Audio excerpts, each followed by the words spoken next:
Buenas noches a todos. Otra vez nos encontramos en la parte 2 del seminario.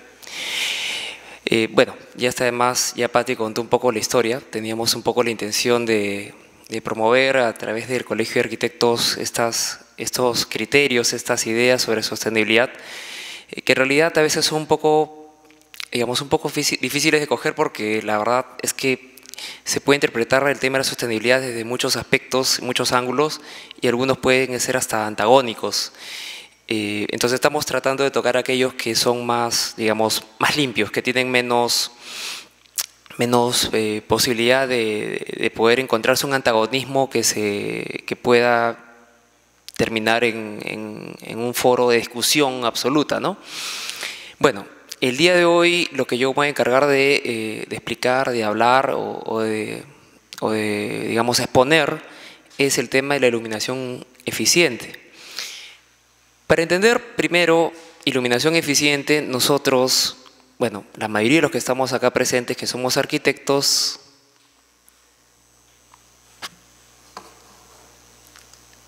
tenemos que entender que en principio la iluminación eficiente se inicia con un buen diseño arquitectónico. Ahora, eso, digamos,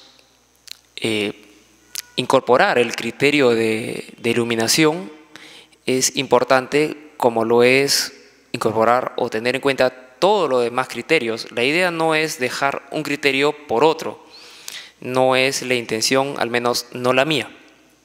La idea es de que no obvies esa idea, y en todo caso que seas consciente de lo que estás haciendo. Y es mucho de lo que yo les hablo a mis alumnos, es al margen de lo que finalmente decidan afrontar como arquitectos, o del tipo de arquitectura que quieren hacer, es ser consciente de lo que haces, qué tan eficiente o poco eficiente es tu arquitectura respecto al tema de la eficiencia o de los criterios de sostenibilidad en general. Puede que sea un tema totalmente formal, como para ganar, digamos, un concurso bastante más ortodoxo, pero al menos que no dejes por ello de ser consciente. En este caso, lo primero que hablo de iluminación eficiente es el tema del partido arquitectónico. ¿Qué me refiero con el partido arquitectónico? Vamos a dar algunos pincelazos de las ideas de lo que para mí se interpreta como iluminación eficiente, y parte por el diseño. La profundidad y la altura del ambiente no es otra cosa que la proporción. En los temas comerciales no tenemos, bueno, comerciales y oficinas no tenemos limitación respecto a las distancias, a la profundidad, a las alturas. La verdad es que podemos prácticamente tener un landscape y sobre él desarrollar pues todos los espacios. Bueno, en la actualidad, ¿no? En las oficinas, por ejemplo, de hace quizás de los años 50, 60, bueno, uno ya desde que llegaba digamos, a la circulación ya estaba iluminada, ¿no? O sea, iluminada naturalmente. En la actualidad ya prácticamente eso es casi prohibitivo, ¿no? Es una caja cerrada.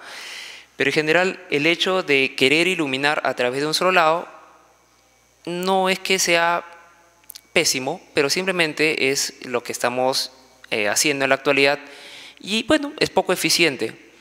Y a veces pretender que porque tienes de piso a techo un cristal, a veces piensan de que es suficiente, y la verdad es que eso dista de la realidad. Y lo que les comentaba hace un rato, los temas comerciales y oficinas no se exige una instancia hora libre de lote que condicione instancias o distribución. Bueno, de alguna manera instancias sí, pero no pues de que estén referidas a una instancia máxima de un puesto de trabajo hasta un vano, ¿no? Y luego, si tomamos en cuenta para una altura libre promedio de 2,80 m, la distancia máxima que yo he determinado tanto con mediciones de luxómetro como con simulaciones es para un día, digamos, invernal, no más de 4 metros. Bueno, eso obviamente dependiendo del tipo de cristal que se utilice, ¿no?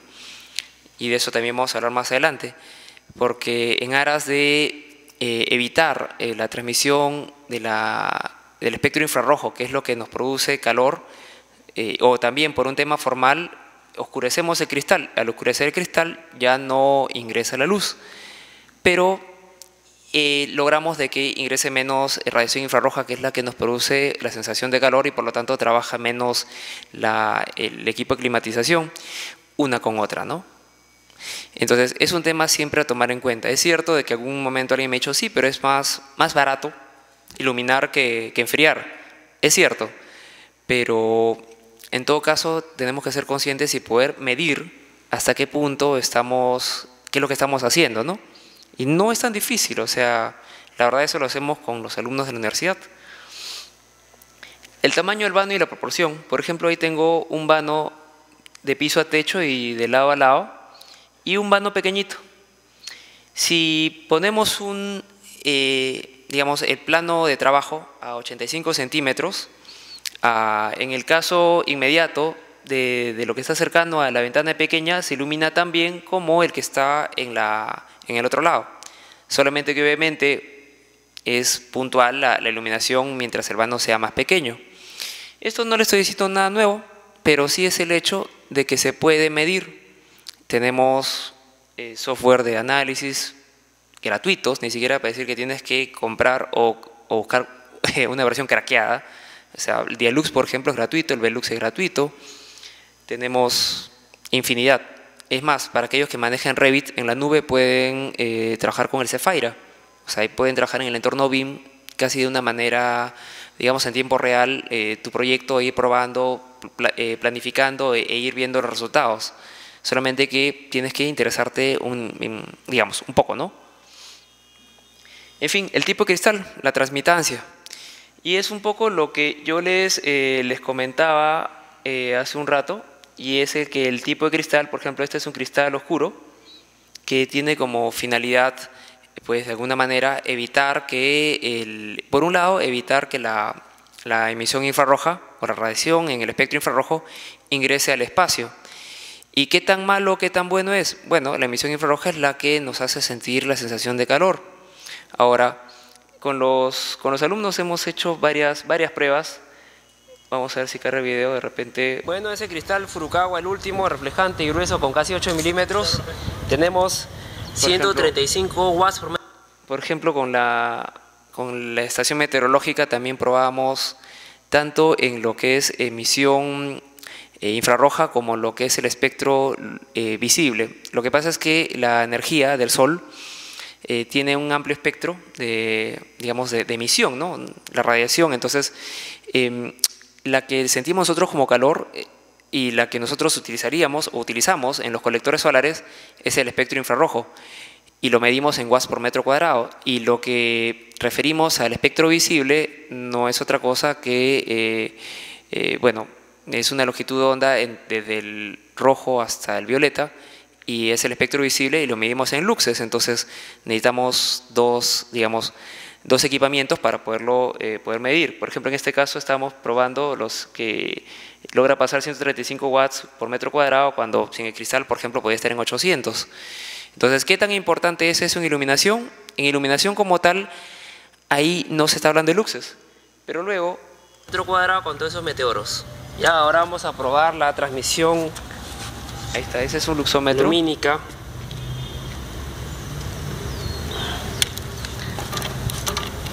Por encima y por abajo, ¿no? Esto está en kiloluxes. Tenemos por encima 72.2 kiloluxes y por dentro casi 15 kiloluxes. Bueno, obviamente ahí hay un porcentaje fuerte. Y lo que también hemos demostrado es de que hay una correlación entre lo que es el factor solar, es decir, la cantidad de emisión infrarroja que atraviesa, y el espectro también luminoso medido en luxes. Entonces, ¿qué tan importante es eso? Bueno, bastante, si es que tú lo que quieres es iluminar adecuadamente. De eso vamos a hablar un poco más adelante, más a detalle. Y bueno, ahí tenemos que con los distintos cristales demuestra que logramos conseguir de varios proveedores. Estos son los porcentajes de iluminación que pasa. Tenemos un cristal muy oscuro, no voy a decir qué edificios los tiene, pero son edificios, oficinas de nivel premium, por ejemplo. Y bueno, simplemente para que hagan una idea, si 100 luxes llegan por fuera del cristal, inmediatamente después de pasar cristal se transforman en 8 luxes. Si son 1000 luxes, automáticamente después de pasar cristal son 77 luxes. Imagínense. Entonces, es un poco el hecho de que, bueno, hacemos a veces la arquitectura sin pensar en cuál es el efecto real de lo que hacemos, ¿no? El aspecto formal es importantísimo. Ahora, los otros aspectos creo que no deberían ser, digamos, soslayados absolutamente, o en todo caso ser consciente de lo que haces, ¿no? Y en la medida en cual tú empiezas a tomar conciencia y empiezas a poder medir, empiezas a diferenciar tu arquitectura de las demás, porque le puedes dar a tu cliente la opción de poder elegir qué es lo que quiere, ¿no? Ok, formalmente es lo que quiero, que es lo que siempre hemos hecho, ¿no? El cliente quiere eso, ok, ahí está. Ya, perfecto, pero esto es menos eficiente que hacer esto.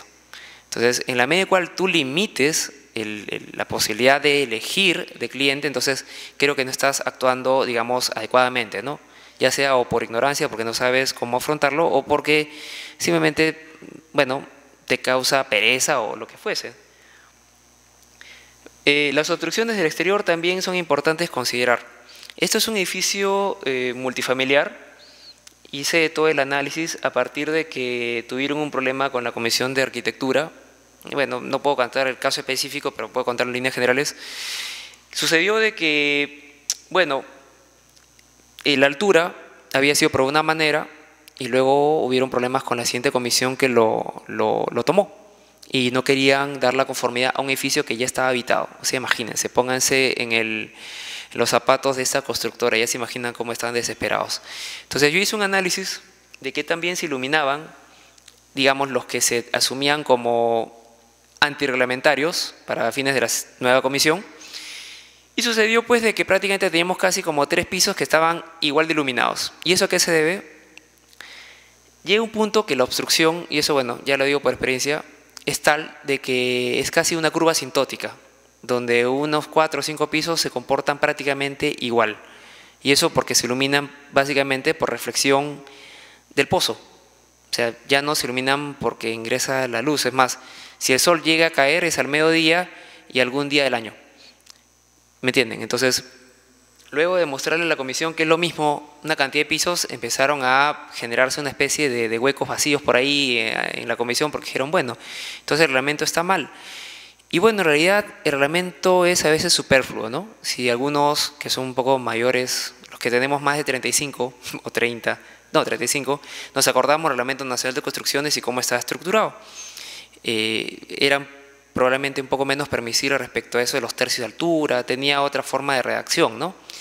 Bueno, eso no quisiera entrar en discusión porque la verdad eso es todo un tema que ahorita no quisiera entrar a tallar, pero definitivamente en el tema de iluminación es importante tomar en cuenta el tamaño del pozo. ¿Qué tan importante? Bueno, depende. Si tú me dices es una cuestión de vida o muerte, no lo es. ¿Que la inmobiliaria te va a forzar a hacerlo así? Probablemente. Pero la idea es de que tú logres medir y ser consciente. Eso es lo que debe diferenciar de la arquitectura que tú asumes de la que hacen todos los demás. Bueno, los colores interiores. Hay algo que yo siempre recuerdo y es cuando la primera vez que pisé una obra, yo pensé que estaba mal diseñada. Era una vivienda pequeña, pero mientras estaba en Tarrajeo, era muy, pero muy, muy oscuro el espacio. O sea, la ventana era grandota, era una mampara, pero era oscurísimo. Entonces yo mismo, que siempre fui una persona bastante incrédula y al mismo tiempo crítica, yo decía, ¿y esto dónde más le abren aquí una ventana? Bastó de que le echen imprimante para que la situación cambiara absolutamente. Yo creo que a más de uno ya le ha pasado. Cómo el tema de color incide en la calidad lumínica de un espacio. Digo esto porque la verdad lo que voy a mostrar acá es el espectro infrarrojo. Pero está muy relacionado al espectro infrarrojo del espectro lumínico. Tienen cierta relación. Y van a disculpar que siempre mencione a los alumnos, pero lo que pasa es que en el esquema de la universidad se puede hacer mucha investigación aplicada. Y eso es a lo que me dedico actualmente ya, en las pocas horas que puedo dedicarle a la docencia, solamente investigación aplicada. Porque eso permite al alumno dar una casuística suficiente como para que a través de la vivencia a veces tiene mejor opción de diseño porque tiene los criterios que los ha vivido, a diferencia de que con una pizarra yo le puedo decir muchas cosas que hasta ni yo mismo puedo haberlas comprobado, pero cuando las comprobamos juntos, como que no hay dos verdades, ¿no? Pueden haber dos interpretaciones, obviamente, pero un mismo hecho. Les muestro. 41. 41 grados aproximadamente. Y por otro lado, 41 grados, estaba soleado, con varios colores. Y digo esto para llegar al tema de la reflexión lumínica. 38, o sea, había 41 contra 38. Bueno, A ver, ahí estaba hablando de siguiente. la transmisión térmica, ¿no? 41 contra 38 en el amarillo. 41, el blanco. 66. 36. Ojo, 5 Ya, grados ¿y la menos, otra cara? solo por el color. Ojo. 34. 34. Ve, menos grados, solo por el color, ojo. Ya, a ver en el negro. 55. 55 contra 31, ¿se dan cuenta? Solo por el color. Y el otro era 35, por otro lado, ¿no? Y por otro lado es 49. 49. A ver, rojo. Bueno, los muchachos ingeniaron y no tuvieron ni siquiera que hacer los 46 sets de esa cara. concreto. La otra cara. Sacaron de una parte que nadie usaba.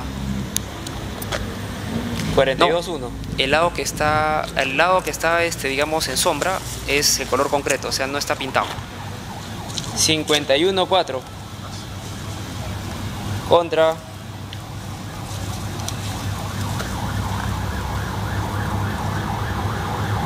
48. 48 grados. y el último Pintaron unas losetas y luego las regresaron a su sitio. 47. No, Los muchachos en la uni son 51-6. extremadamente Contra creativos. 46-5. Ya, ahora quiero. Todo eso trabajándolo ya, hablando en blanco y negro.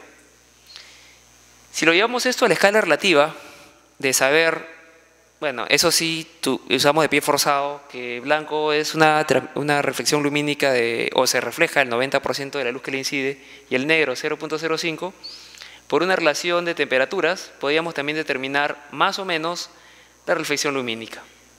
Una escala relativa y que coincidía con las tablas, un poco para decirles la importancia de la luz, de color. Entonces, tanto por un tema térmico como por un tema lumínico. Lo que pasa es que normalmente los arquitectos nos vivamos por el aspecto formal, y lo cual es totalmente bien, a mí no me parece mal. Lo que me parece que no es lo más adecuado es obviar todo lo demás, ya no querer ver más allá de lo que siempre has hecho. Eso creo que no es lo mejor, porque va a haber la diferencia entre los muchachos que ahora están saliendo de las universidades y que ya tienen otra visión, ¿no? Bastante más holística.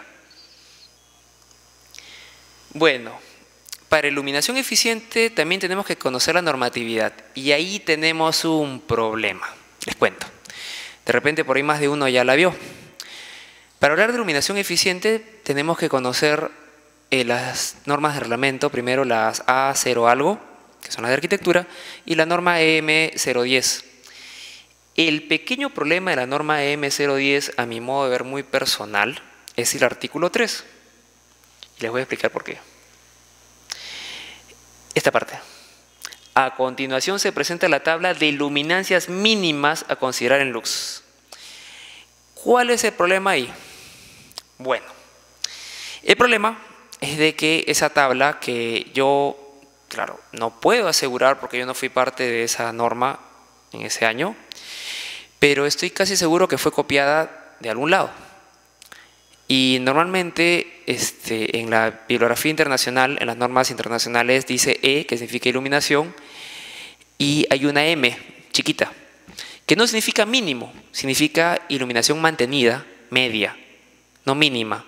Entonces, ¿cuál es el problema de querer llevar a cabo tal cual el criterio de reglamento? De que si tomamos como mínimo, imagínense 500 luxes de repente para una oficina, si ese es el mínimo, o sea, quiere decir que es el rinconcito más alejado de la oficina, ese tiene 500, en el centro vas a tener 4.000, 5.000 luxes, ¿no? O sea, es un poco absurdo. Entonces, dos posibilidades: o no le haces caso al reglamento y utilizas un criterio con sentido común, o simplemente te llevas a otra normatividad internacional que de repente puede tener mayor relevancia, ¿no? Y ahí yo los invito, esta la pueden descargar a internet, la UNE en 12464, bueno, no sé si toda, pero al menos ahí por ahí les voy a mostrar una guía donde están. Es cierto, es de España y algunas partes por ahí que son de luminarias que no es que son antiguas, o sea, siguen vigentes, pero que te dan una idea de eficiencia lumínica. En un rato voy a ponerles la vista para que luego lo descarguen, pero a mí lo que me parece muy interesante, bueno, me va a disculpar que como todo docente voy a pasarme recomendando cosas, libros, cosas que son a veces mejores que otras, es cierto, no es peruano, pero es muy útil. Y van a ver que hay 3 detalles cuando se refieren a un espacio.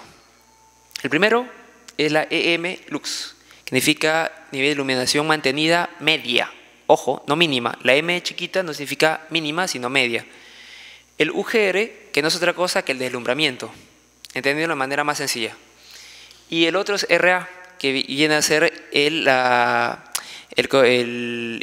índice de reflexión de la luminaria. Obviamente esto está referido a iluminación artificial. ¿Y por qué digo que son importantes esos 3 conceptos? Les explico.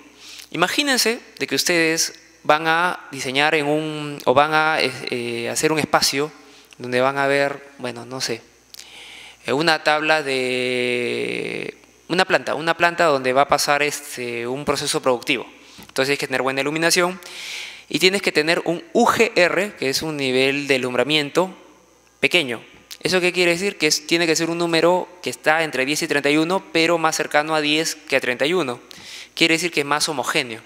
Tú puedes lograr un nivel de iluminación medio en 2 ocasiones iguales, pero en uno genera más zonas de sombra y luz, como, por ejemplo, como aquellos que tienen más de 40 años, que tenemos más de 40 años acá, y nos hemos acordado de haber dibujado en un tablero donde tenemos la iluminación directa a nuestro tablero, y estamos trabajando, y si levantamos la mirada, y de repente estaba oscuro todo lo demás, teníamos un deslumbramiento, ¿y qué pasa con nuestra pupila?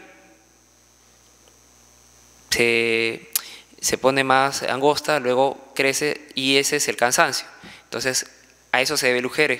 Lo que pasa es que nuestro reglamento todavía está en la época paleozoica, pero bueno, ese es un tema importante, ¿no? Es un poco para nombrarles la norma. Ahora, nosotros podemos cuidar mucho de la iluminación natural, pero es inevitable.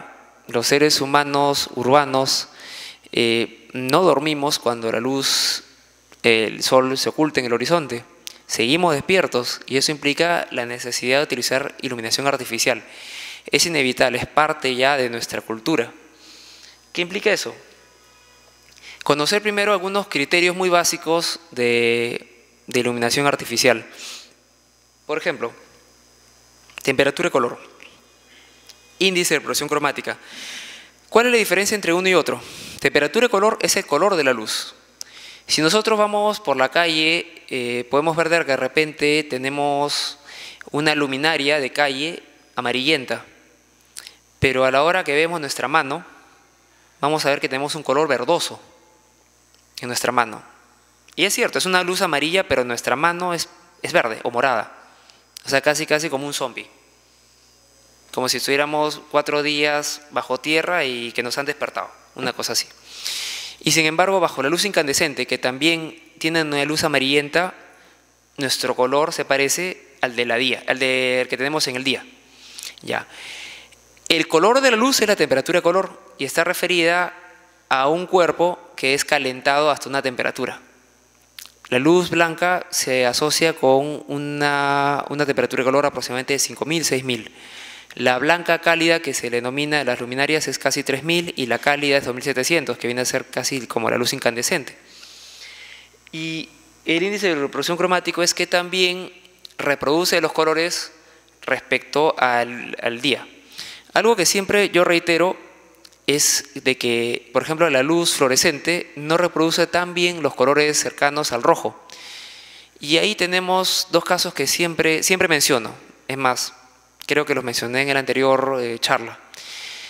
Si vas a hacer una carnicería, y pones iluminación fluorescente, lo que va a pasar es que la carne no se va a ver tan fresca. ¿No ves de que no reproduce bien los colores cercanos al rojo? 1. 2. Que este es bastante más anecdótico. Las jovencitas, cuando recién empiezan a maquillarse, si lo hacen de repente en el baño, en el servicio higiénico de su vivienda, que tiene luz fluorescente, lo que va a suceder es de que van a llegar al equilibrio de los colores que quieren bajo una luz muy distinta de repente a la que van a estar, finalmente. Y puede dar como consecuencia que termina, pues, ya piensa que ya está bien y de repente sale y es un payaso, ¿no? Y es lo que también pasa en los sets de televisión, ¿no? Cuando a veces se les pasa la mano o son maquillados, o sea, por alguien que no tiene experiencia, y luego los ponen y ya el plató sale y está todo rojo, no sé si alguna vez han sido observadores, ya se debe a eso.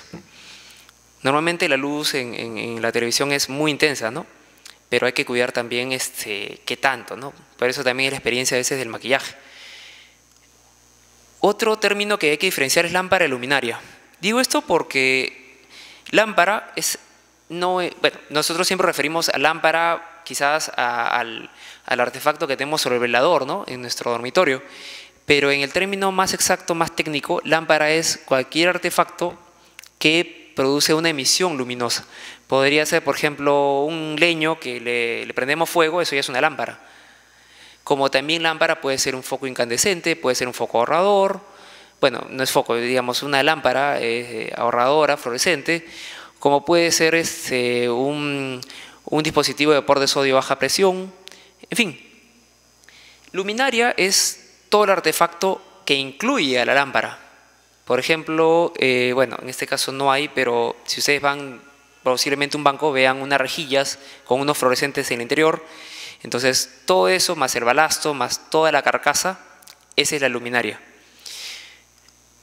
Ahora, yendo propiamente al tema de eficiencia lumínica. Aquí tenemos que entender la relación entre el consumo eléctrico y el flujo luminoso. Bueno, eso está chiquito, pero simplemente es para explicar de manera, en rasgos generales o líneas generales, ¿a qué me refiero?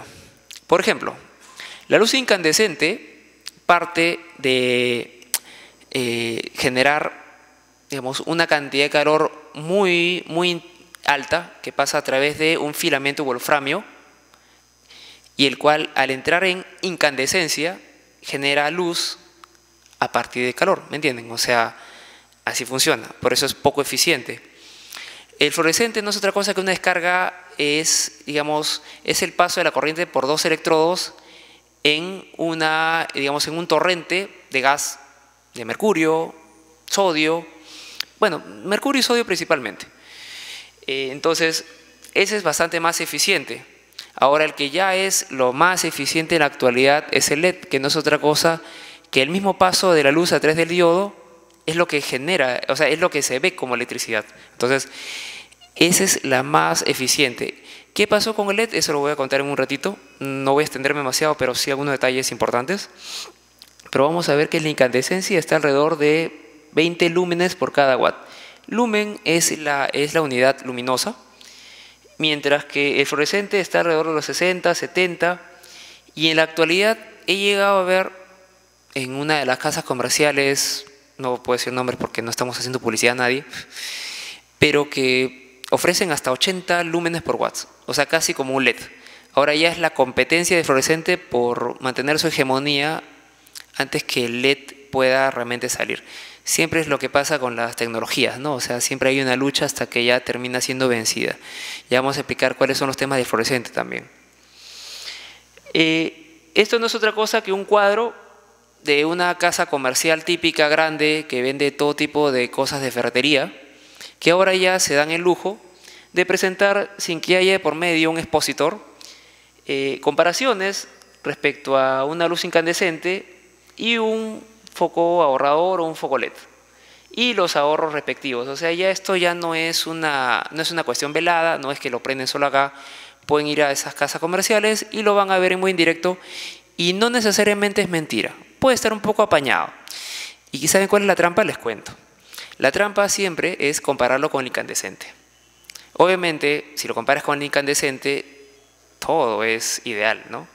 porque incandescente es lo peor, ¿no? Es algo así como para mostrar números de economía, muestras en la peor época del Perú, tal cosa. En la época actual estamos así, ya no, ya. No, tenemos una brecha de trabajo todavía, pero en iluminación pasa lo mismo. Y bueno, y la vida útil. Este también es un tema importantísimo. ¿Qué pasa con el LED? El LED se asocia a 50.000, 15.000, 20.000 horas útiles. Horas de vida, perdón. Mientras que un incandescente se vende como 1.000. Es curioso porque en la bibliografía o en YouTube puedes encontrar hasta casos de focos incandescentes que han llegado a cientos de miles de horas. Hay uno que está prendido desde 1901 en California. Me parece hay uno en Europa que es una plaza. Curiosamente, la persona que era, digamos, la descubridora de toda esta tecnología en incandescencia, cayó su avión, ¿no? Murió en un accidente de avión. Bueno, de ahí se han tejido una serie de leyendas. Yo no voy a entrar a tallar en eso. Ya de ahí ya ustedes vean en YouTube van a encontrarlo. Pero un poco siempre se le asocia a una serie de luchas comerciales. En fin, entonces tenemos de un incandescente se le asocia a 1.000 horas de iluminación, el tritubo, que viene a ser el foco ahorrador, que se ven 3 tubitos o más, y el de espiral, hay diferencia entre 6.000 y 8.000. Esto yo tengo un poco mis dudas, le voy a ser muy honesto, de manera personal. ¿Por qué? Porque esto es 6.000 o 8.000 horas prendido y queda ahí. Ahora, lo interesante es qué pasa cuando en el uso real tú prendes, apagas. Prendes, apagas. Esa cantidad de ciclos van matando el fluorescente y ya no se cumple la vida útil que te vendieron. Entonces, por eso es que en un servicio higiénico, por ejemplo, en mi vivienda, yo ya tengo LEDs en mi casa, pero no me he animado en el servicio higiénico porque todavía hay un punto que, bueno, digamos, si yo lo prendo 5 minutos, 6 minutos, entonces prenderlo, apagarlo, no me importa que muera. El LED es resistente, créanme, al menos hasta ahora no se me ha quemado ningún LED. Tampoco no tienen 1.000 horas, pero se asocia, al menos así lo venden los fabricantes, con que soporta prender y apagar tanto o mejor que el incandescente. Bueno, de vida útil va a encontrar esto, también es una foto de las casas comerciales y sí es relativamente cierto, no engañan en eso. Lo curioso es cuando no te dicen de que los ciclos o la vida útil, en el caso de un ahorrador, muere antes cuando se prende y se apaga por ciclos, ¿no? Esa es la parte donde no entran a detallar.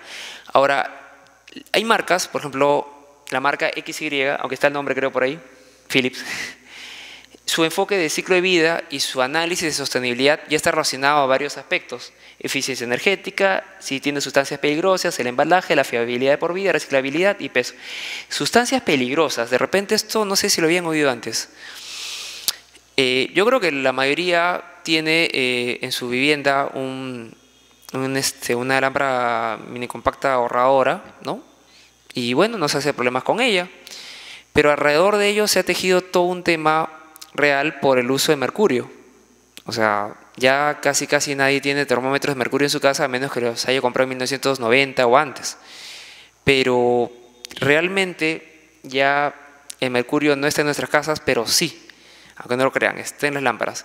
Sobre eso voy a pasarles solamente unos minutos de video para sensibilizarlos, porque realmente es realidad y ahí había una serie de situaciones que han llevado a que ahora ya se habla del ahorro energético a través de las lámparas mini ahorradoras, pero también ese mercurio cuando está caliente, si se rompe la luminaria, está en el aire, ¿no?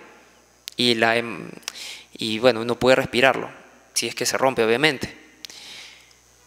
Ahora, esta es la guía que yo les sugiero que la vean, es muy, digamos, muy didáctica. Es cierto, no es peruana, hace referencia al Código Técnico Español, que viene a ser algo así como un super reglamento nacional de edificaciones, pero les sugiero que le den una mirada, no está de más. La guía técnica iluminación eficiente, sector residencial y terciario. Y por ejemplo, ahí pueden ver hasta tipos de lámparas. De esto, la verdad, decidí no entrar demasiado en algunos aspectos donde un fabricante de las luminarias puede hablarles mucho más largo y tendido y con mayor propiedad. Sin embargo, para los que no han visto mucho, tenemos las incandescentes, las lámparas de descarga, que son las que tienen o sodio o mercurio. Ahí también tenemos el halogenuro metálico.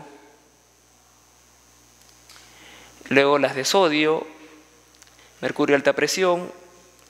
Hay algunas que ya no existen, pero la mixta ya creo que ya no se comercializa. Luego las de baja presión, la de vapor de sodio de baja presión, de alta presión. Esta es más pequeña que esta, pero esta es muy eficiente, pero es monocromática.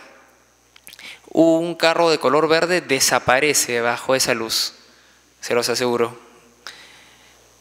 Yo no le creía a un arquitecto que ya no está entre nosotros, ya no está en la tercera dimensión, un arquitecto muy amigo, que me decía, date cuenta, en el Ori Greta, bueno, en esa época, es vapor de sodio de baja presión. Mira, cuando pase un carro de color verde, si pasa rápido vas a ver lo que va a suceder. Magia, desaparece. Y en efecto, sucede.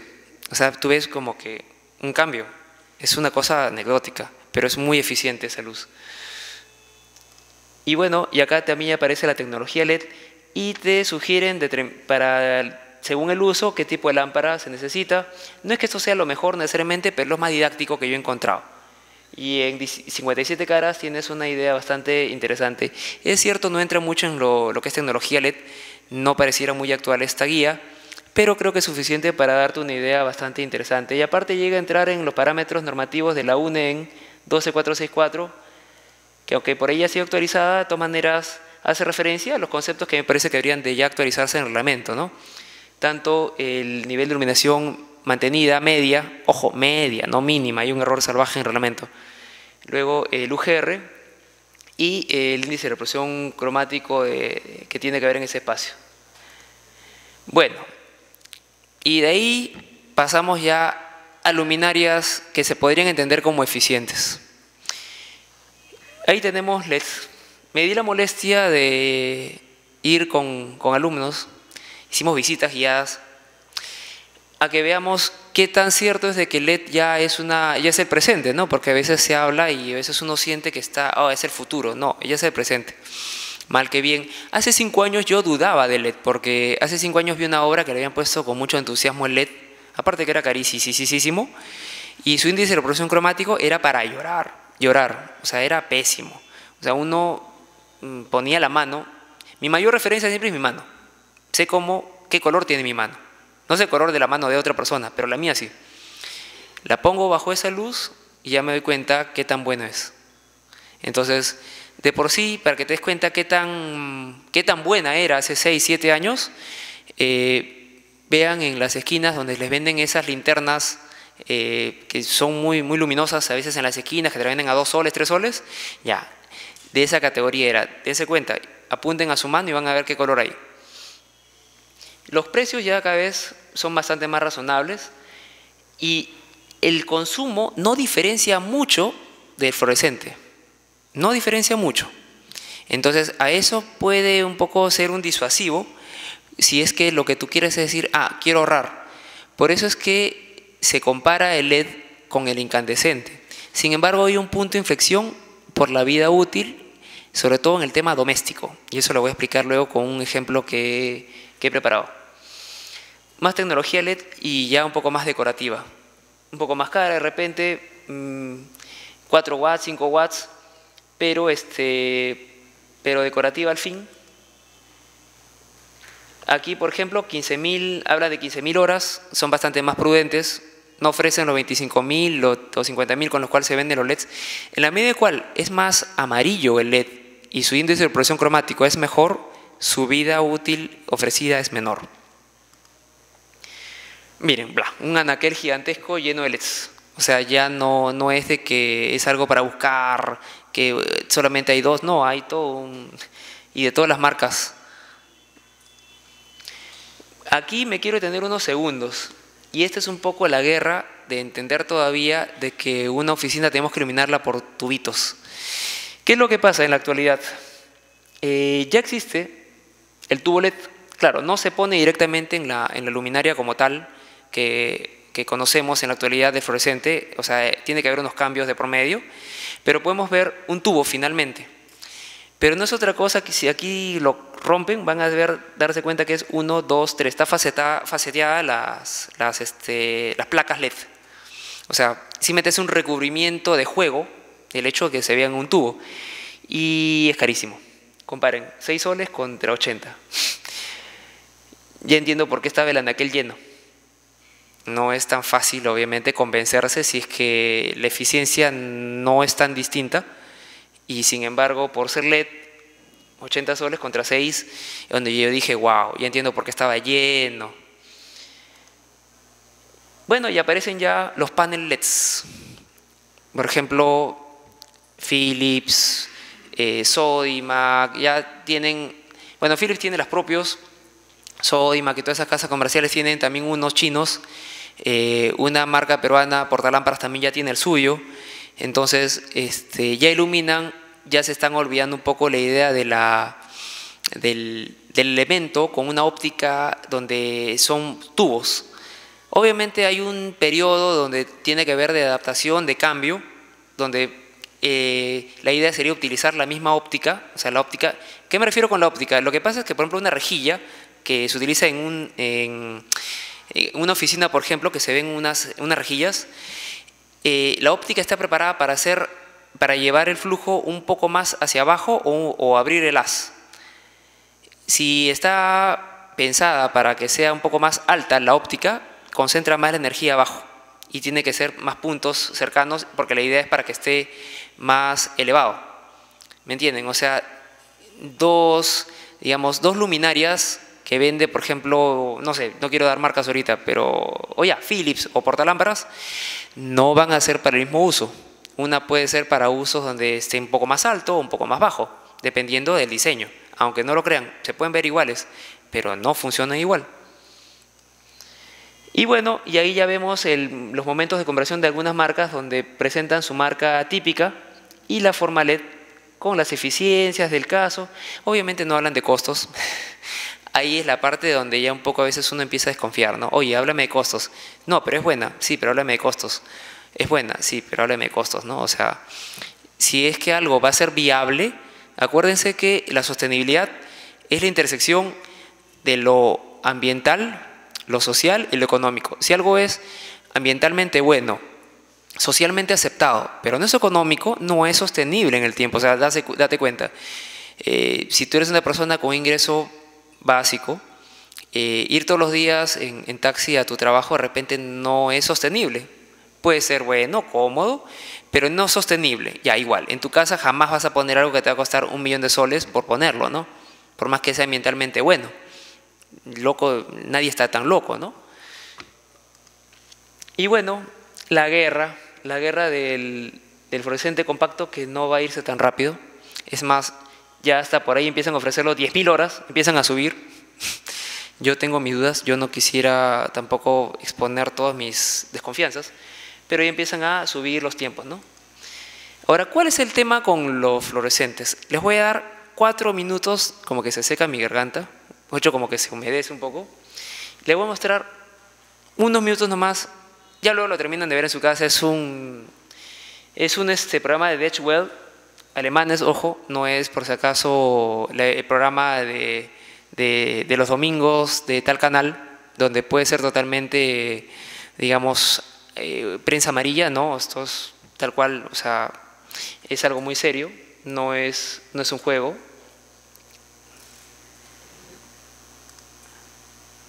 La conocida y antigua bombilla. A partir de septiembre de 2012 dejarán de comercializarse los modelos de 40 y 25 vatios. Por imposición de la Unión Europea serán reemplazadas por bombillas de bajo consumo. Algunos expertos creen que este nuevo tipo de bombilla conlleva muchas desventajas. La luz de las bombillas de bajo consumo no es de buena calidad, es difusa y no refleja bien los colores. No solo es eso, contienen mercurio, una sustancia altamente tóxica. Si la bombilla se rompe es peligroso, porque el mercurio se evapora rápidamente y de inmediato llega a nuestros pulmones. También emite sustancias tóxicas en su funcionamiento normal. Si un aparato tan sencillo ya detecta la presencia de sustancias tóxicas, es problemático. Quiere decir que las sustancias emitidas son nocivas desde el punto de vista biológico. Está fuera de toda duda que la nueva bombilla consume menos electricidad y dura más que las incandescentes. Sin embargo, ¿no estaremos pagando un precio ambiental y de salud muy alto por estas ventajas?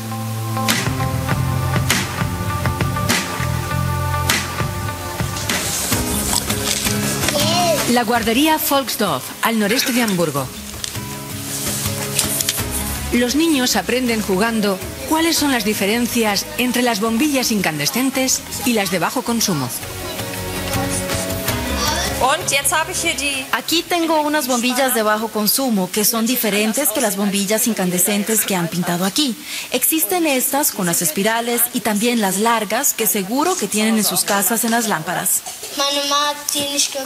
Mi madre ya no las compra, porque tardan mucho en encenderse. Para cuando están encendidas ya te has lavado las manos y te las has secado y has vuelto a salir.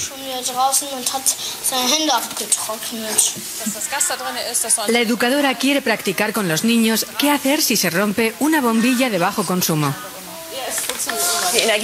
Si la bombilla se cae y se rompe, tienen que salir de la habitación, ¿verdad? Vamos a practicarlo. ¿Por qué? Porque dentro hay veneno. Si la dejo caer, solo voy a fingir. Tienen que ir corriendo a la puerta. ¿Está bien? Voy a hacer como que se cae. Ahora se cae y se rompe y tienen que salir corriendo hacia la puerta. La recomendación oficial de la Agencia Federal de Medio Ambiente es que la habitación debe abandonarse durante al menos 15 minutos, abrir ventanas y apagar calefactores. ¿Es necesario?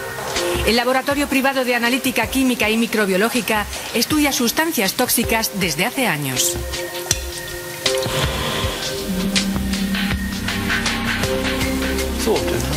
Aquí tenemos una mascarilla de protección.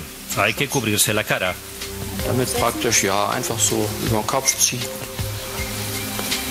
En caso de rotura de una bombilla de bajo consumo, el jefe de laboratorio tiene una regla de conducta. Hay que alejarse lo antes posible para que no entre en los pulmones y desde allí, a través de la sangre, al cerebro, o que a través de los nervios olfativos afecte los nervios. De ahí estas medidas de seguridad. Eso quiere decir ventilación, mascarilla, guantes. Inmediatamente después de la fractura, el mercurio sale de la matraz y lo que vemos es la electrónica de la balasta. En cuanto al uso de mercurio, Kerry Zorna lo tiene claro. Hasta la cantidad más insignificante de mercurio reduce el coeficiente intelectual. Es una neurotoxina muy severa que también puede dañar gravemente otros órganos. Por tanto, también el sistema inmunológico. En el caso del mercurio, el valor límite debería ser 0. Habría que hacer todo lo posible para que a nivel mundial el mercurio no se extraiga, ni se produzca, ni entre en circulación. También el experto en medicina medioambiental, Joachim Mutter, lleva años estudiando las aleaciones del mercurio. Por eso, periódicamente, ejerce como perito en juicios. Hace algún tiempo trató a un niño en cuya habitación se había roto una bombilla de bajo consumo. El niño ya estaba enfermo y los padres no sabían nada de los riesgos del vapor de mercurio.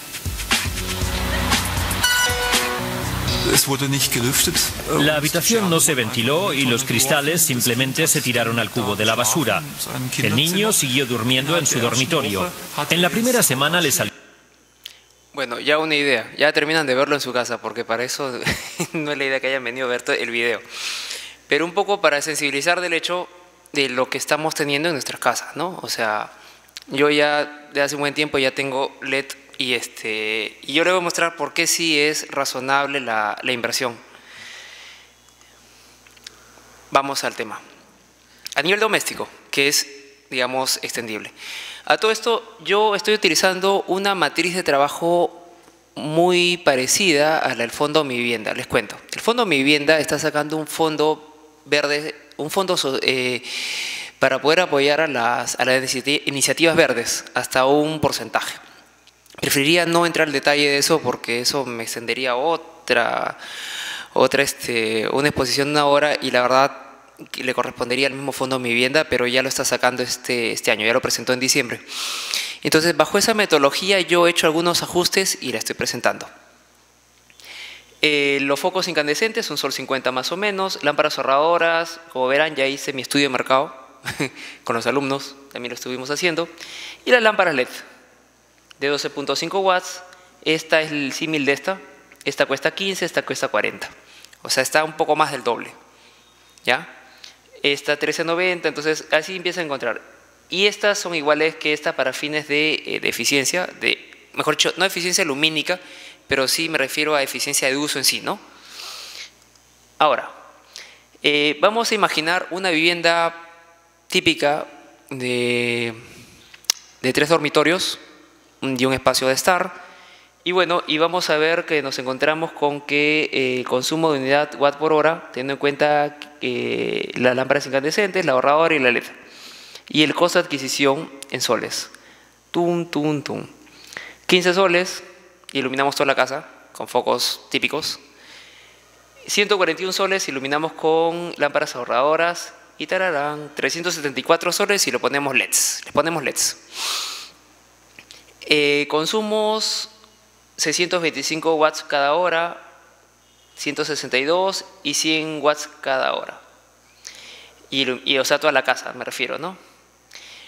Me atreví a marcar amarillo porque la verdad, más que un error en sí mismo, porque obviamente luego lo he hecho evaluaciones también con retirando el tema de los baños, es absurdo tener luminarias ahorradoras en un baño. O sea, prendes y apagas la luz, prendes y apagas, eso no te dura pero ni 5 meses. Y la verdad no haber cumplido en lo absoluto su vida útil que te ofrece el fabricante. Personalmente yo no tengo en el servicio higiénico en mi casa, tengo focos incandescentes. La anécdota del foco incandescente que les iba a contar es de que la verdad, no sé ustedes, pero yo ya tuve la experiencia hace como un año, un familiar falleció y en el velorio se quemó pues uno de los foquitos incandescentes que acompañan al féretro. Y yo me ofrecí pues para ir a comprar. Saqué el carro, fui. Sodimac, nada, no había foco. Peiné medio San Isidro y al final tuve que llevar una lámpara ahorradora, chiquita. Pero, o sea, ya no es que usemos mayoritariamente incandescente. Lo encuentras en la ferretería del barrio, en la Unión Europea no encuentras focos porque ya están prohibidos, pero definitivamente pues ya no es como los años 90. Digo esto porque hay una instancia X del Estado, a mí me da mucha risa, que se ha quedado detenida en el tiempo. O sea, se congelaron todos los que trabajan ahí y siguen hablando de focos incandescentes, que si se apagara, ¿no? De repente puedes apagar una central térmica, ¿no? Pero la realidad es que ya no, muy pocos utilizan focos incandescentes, ¿no? En fin, el tema está de que aún así, tomando en cuenta lámparas ahorradoras en los baños como un tema de criterio y digamos, para mantener una misma línea base, hice una evaluación del número de horas que uno prende la luz de diciembre a abril y de mayo a noviembre. Aquí, el fondo, mi vivienda y quien les habla, bueno, ellos antes que yo hicieron un poco del análisis bajo este esquema, yo lo he cambiado en algunos aspectos. Tengo que decir de que internacionalmente se asume que 1000 horas es un año. O sea, se asume casi 3,3 horas por día. Como que uno prende la luz a las 6 y las apaga a las 9:30 y todo el mundo va a la cama. No es tan real. Lo más o menos real a mi modo de ver del peruano promedio, me disculpar, no es que he hecho una super encuesta, pero más o menos de la gente que conozco, y me incluyo, prendemos más o menos en verano a las 6:30, unas 5 horas, 11:30 nos acostamos. Bueno, salvo que algunas personas sean muy metódicas y se acuesten a las 9. Pero peruano promedio se acuesta y tiene 5 horas ahí. Es cierto, tú me puedes decir, oye, sí, pero no. Yo, en mi casa, prendo y apago cada vez que entro. Bien y mal. Si tienes focos ahorradores, estás matándolos, pues. Y no estás ahorrando mucho, te diré. O sea, por aprender y apagar, créeme, no estás ahorrando mucho. Más bien estás matando tu lámpara. Digo esto como anécdota, por si acaso. Entonces, asumimos bajo este criterio que son 2.377 horas Y los reemplazos en años teniendo en cuenta la vida útil de un incandescente de 1000 horas, de un promedio en el foco ahorrador de 7000 y 22.500 en el LED. Podríamos hasta asumir 15.000 horas. ¿Qué diablos? 15.000 horas. Y trabajamos con un horizonte de 10 años. Vamos a ver qué pasa. Bueno, estos números son un poco pequeños, pero bueno, los 3 escenarios. Esto, ojo, es casi el esquema del fondo de mi vivienda. Y lo que he hecho es tomar un poco el esquema de trabajo y replantearlo con mis números. O sea, por si acaso no es totalmente mi invención. Yo siempre respeto mucho las ideas de otros. Bueno, con horizonte de 10 años, la lámpara incandescente obviamente vas a tener que cambiarlo 2 veces al año, 2 veces al año, 2 veces al año. Y la verdad es que llega un momento en el cual, de todas maneras, vas a tener que cambiarlo hasta 3. O sea, si te das cuenta, como división no es exacta. O sea, si son cada 1000 horas, se acumula y en un momento teóricamente va a tener que casi a la mitad de un año va a haber 13, entonces lo repartimos en un momento, entre los 10 años. Y bueno, y de ahí el consumo, los parciales y los acumulados, con la lámpara ahorradora y con el LED. Claro, el LED es un cocacho, ¿no? 364 soles en el primer año, pero vamos a ver qué pasa cuando lo proyectamos en el tiempo. ¿Qué sucedió? Sucedió pues de que el incandescente fue más barato al inicio y en el tiempo pues pagaste mucho más. Entre el ahorrador y el LED están por ahí batallando. Personalmente ya desde que ya conozco un poco más el tema del mercurio y el hecho de que tengo hijos pequeños, ya suprimí en mi casa los fluorescentes compactos. Ya tengo mis LEDs. No hace mucho tiempo, es cierto, tampoco voy a mentir, pero eso sí, finalmente se paga. Entonces depende. Ahora, si tú eres la persona que vive sola, prendes una luz, la luz que te ilumina, y vas a apagarla, pones LED, se paga, sí, perfecto, de repente a los 25 años, ¿no? Entonces, depende del uso para su amortización. Entonces, no es tan, digamos, tan inmediato como que, bueno, se paga y se paga y se paga. No, hay casos y casos. Los mismos de Philips, en el momento cuando me entrevisté con ellos, me dijeron que siempre hay que evaluar el caso. Y es cierto, para que se pueda demostrar que se puede pagar, ¿no? Que es razonable. Concluyendo, ¿qué vamos concluyendo? En principio, es necesario tomar en cuenta el diseño arquitectónico, las construcciones, proporciones, tamaño de vanos, transmitancia de cristal para así deducir el nivel de eficiencia del proyecto. Es cierto, mira, tú me puedes decir sí, pero también importa la distribución de los espacios, importa la presión inmobiliaria, por supuesto, todo importa. Pero lo que yo voy es de que al margen de cuál sea el producto que terminas, que tú seas consciente de qué cosa es lo que haces y qué tan eficiente es respecto a qué otra propuesta pudieras hacer. Si ya lograste ese análisis, yo creo que ya estamos hablando de lo mismo. Ahora, si por hacer una cosa malogras otra, después te doy el caso. ¿Qué sucedería si tienes un edificio de oficinas que normalmente tú ya en la actualidad lo diseñas como un chancacón prácticamente sobre todo el terreno y se ilumina como bueno se pueda y dándole la forma que mejor te puede dar en el momento del creativo? Y bueno, si tú dices, no, yo soy verde, entonces voy a hacer 2 torres para que se iluminen bien. Sí, bueno, se puede iluminar bien, pero también vas contra otro criterio de sostenibilidad, que es el hecho de tener más material. Digamos, te explico. Entre tener un solo elemento gigantesco de masa y tener 2, vas a tener más superficies que forrar de cristal o de otros materiales. Entonces, posiblemente haya que hacer un análisis bastante menos obvio que el que se te puede ocurrir en el momento y con el costo que representa. Entonces, la verdad es que cuando entras en el tema de sostenibilidad y lo tratas de hacer de manera seria, tienes que evaluar con calma y con prudencia. Yo he escuchado muchas personas que hablan con mucha ligereza en el tema de sostenibilidad y a veces, bueno, se les puede entender como profesionales que son la voz, ¿no? Pero hay que tomar a veces con mucha prudencia, ¿no? Porque, bueno, indudablemente a veces no tienen la idea que es un concepto holístico, ¿no? Por eso es que les digo que hay que tomarlo con cautela. Luego, las luminarias son un aspecto inevitable, o sea, tenemos que usarlas, no vamos a mandar a que todos vayan a dormir y no ponemos luminarias. Pero tenemos que buscar un punto de equilibrio entre la inversión inicial y la amortización, al menos para poder demostrar de que algo es viable, ¿no? Y por otra parte, el mercurio y otros aspectos de lámparas fluorescentes ahorradoras en su disposición final deben de llevarnos a reflexión antes de tomarlos como la primera opción por los bajos costos. Es que algo que van a ver en el video, si lo ven luego en la noche en su casa, es de que el problema de la exposición final de mercurio, o sea, en países que ya están bastante más desarrollados, teóricamente tú no tiras a la basura tu foco ahorrador. Teóricamente tienes que llevarlo hasta un lugar de disposición y que la verdad tampoco no saben qué hacer con él.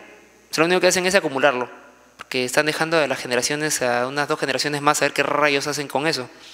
Porque aunque no lo crean, en tu lámpara ahorradora fluorescente, lo que se malogra, digamos, es la parte que tiene el mercurio, pero el balasto está perfecto.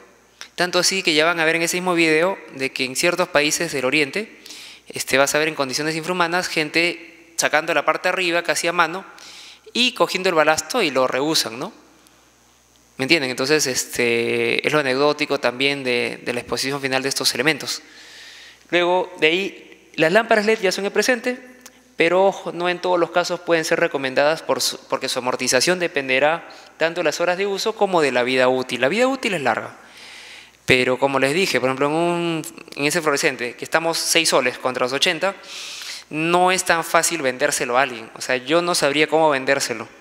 O sea, indudablemente, o sea, por costo no es, porque es LED, sí, y ya no es mercurio, bueno, por ahí de repente. Pero a veces las normas nos pueden forzar a que las cosas encuentren un equilibrio, ¿no? En fin.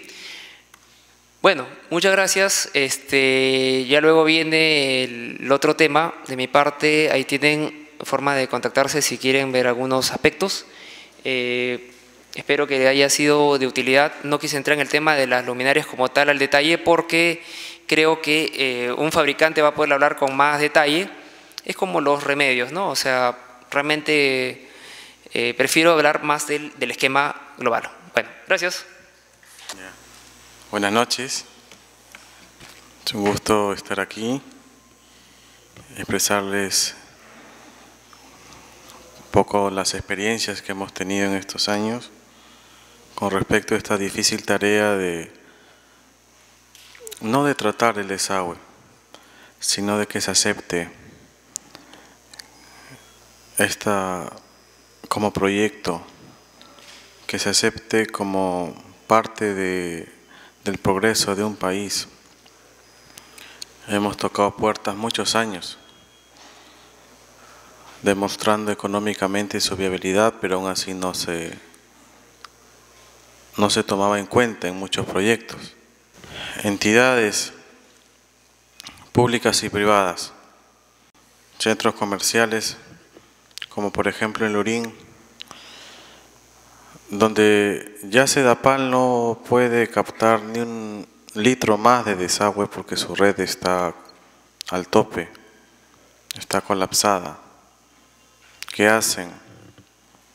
Bueno, ellos almacenan su desagüe en cisternas y contratan camiones para que lo boten. No se sabe dónde, se supone que un relleno.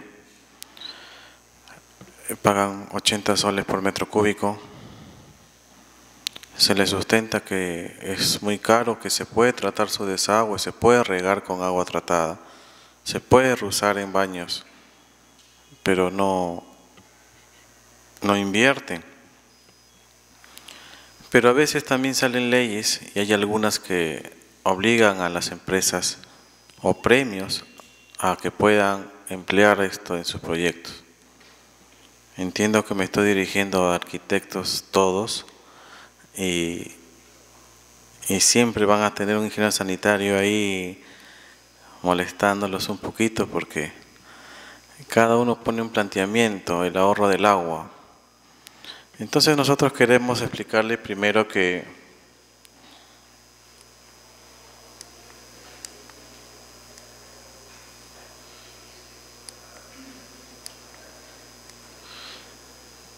nuestra empresa se dedica a tratar el desagüe. Tenemos productos propios que son biodegradables.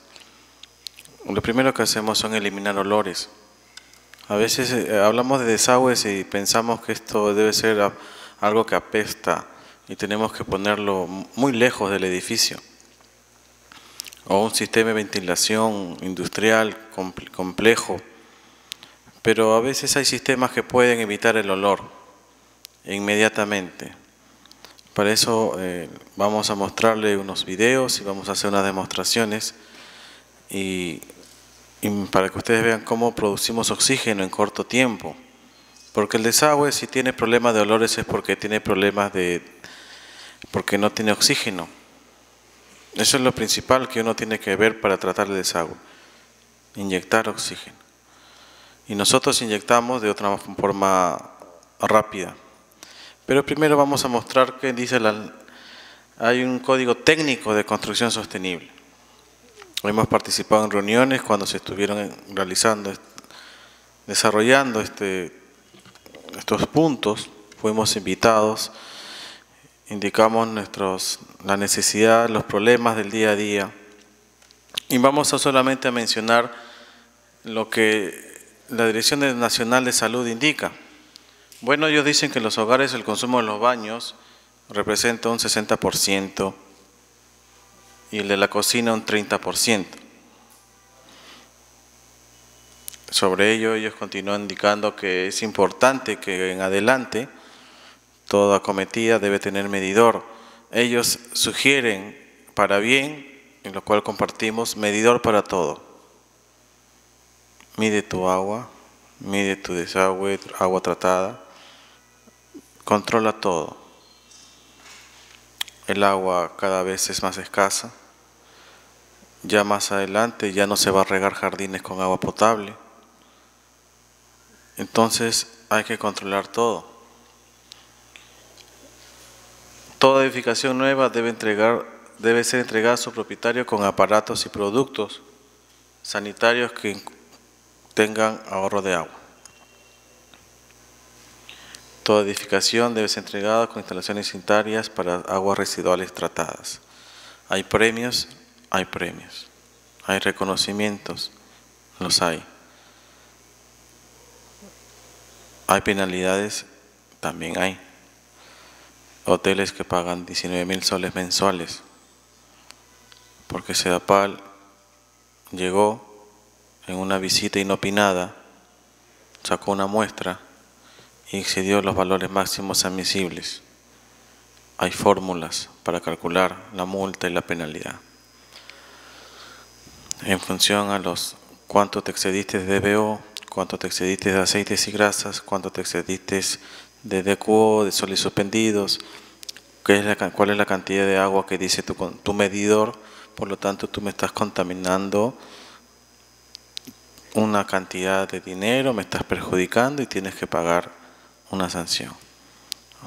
Hemos visto clientes hasta restaurantes, y ahorita vamos a leer un poco de la ley. No tienen trampas de grasa, no tratan sus desagües, y es importante que en todo proyecto consideremos, porque ya hay sanciones, incluso hasta clausuran conexiones de desagüe. Sedapal está autorizado a que si el cliente no continúa con el problema y no soluciona, le pueden hasta cerrar su servicio de desagüe. Yo lo voy a leer más en una ley para que ustedes se los podemos dar también la información si en caso no lo tuvieran. El riego por aspersión. Nada de riego todos por aspersión, nada con manguera, quieren ahorrar agua por todo tipo de consumo y reuso. Nosotros vamos a ver unos ejemplos en unas playas. Nos recomiendan uso de inodoros, cambiar a inodoros que usen menos consumo de agua cada vez que se utilice. Accesorios, contemporizadores, aisladores, sensores. y riego de dispersores para jardines, evitar el riego por inundación. Exclusivamente tal cual lo he escrito, tal cual lo ha sugerido la Dirección Nacional de Salud cuando nos reunimos hace unos meses.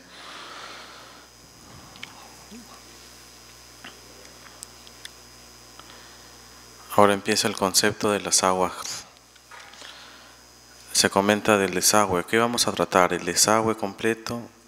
¿Podemos tratar solamente el agua de lavatorios?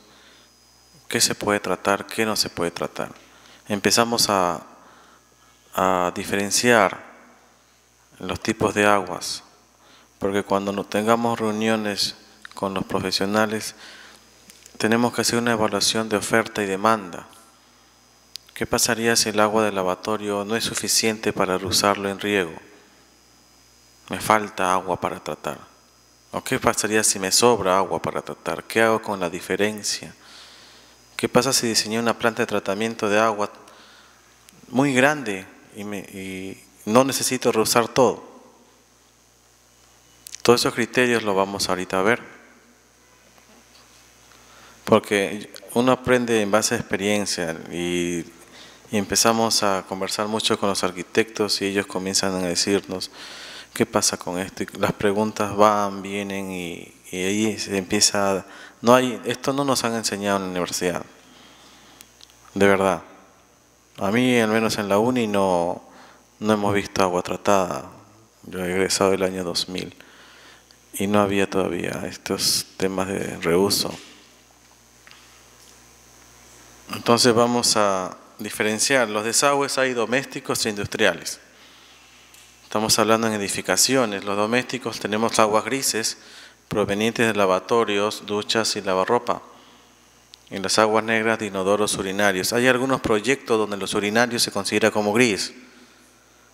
A veces nos dicen, ¿sabes qué? Mira, el urinario también pásalo a petar de aguas grises. Y el desagüe del inodoro que vaya a la calle. Porque me cuesta menos tratar agua gris que aguas negras.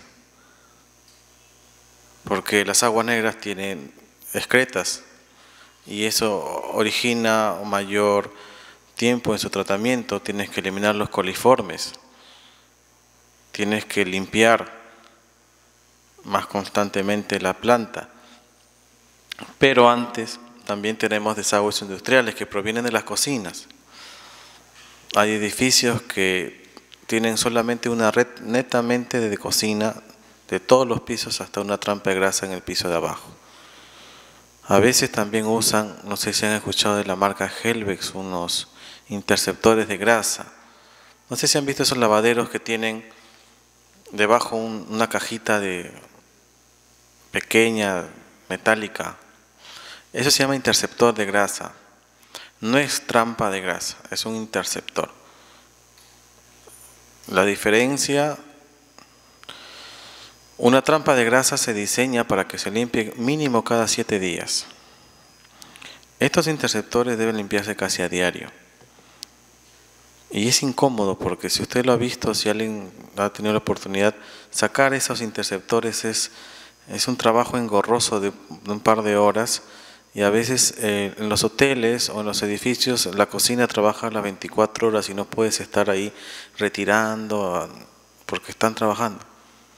Y porque cuando lo abres huele, apesta. Entonces, tener mucho cuidado cuando se va a captar el desagüe de las cocinas.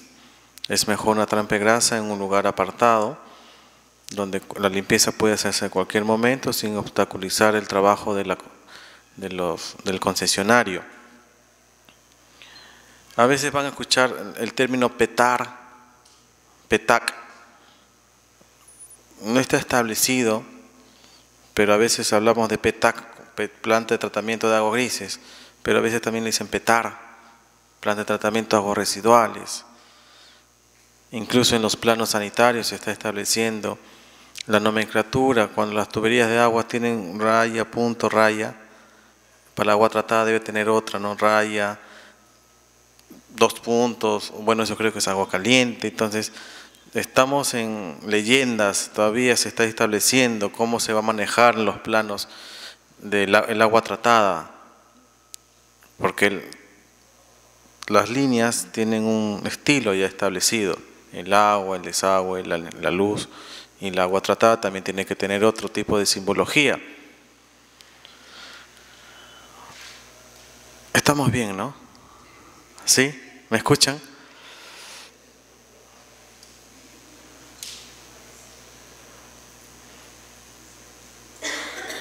Generalmente en los proyectos, las plantas de tratamiento están en el sótano más bajo que hay, en el piso, en el menos 12º piso, al lado de la cisterna de agua potable o contra incendio.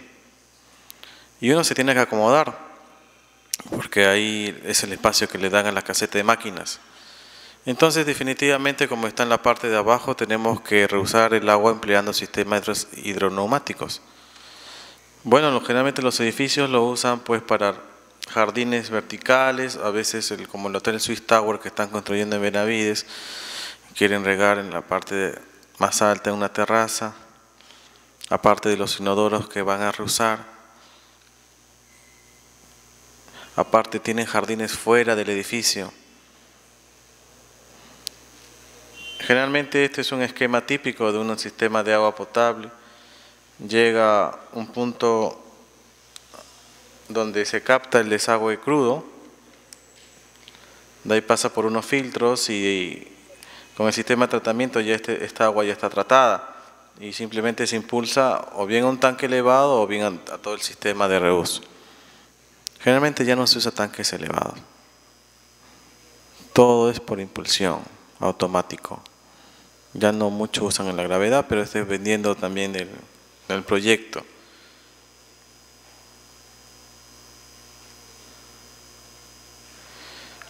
Criterios de diseño. Muchos pueden pensar que esto originaría un exceso en la obra. Nosotros los ingenieros sanitarios, cuando diseñamos el volumen de la cisterna de agua potable, lo hacemos en función a la cantidad de agua que va a requerir los aparatos sanitarios y el regadío o cualquier otro tipo de consumo. Entonces, anteriormente,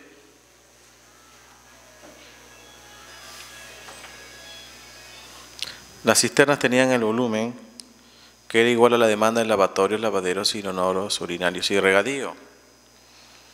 Pero ahora no significa que va a haber otra cisterna y que éste va a mantener su mismo tamaño, porque ahora solamente el tamaño de la cisterna de agua potable sería más pequeño, porque ya no estaría la demanda de inodoros ni riego, porque esta demanda sería para el diseño de volumen del agua tratada, ¿no?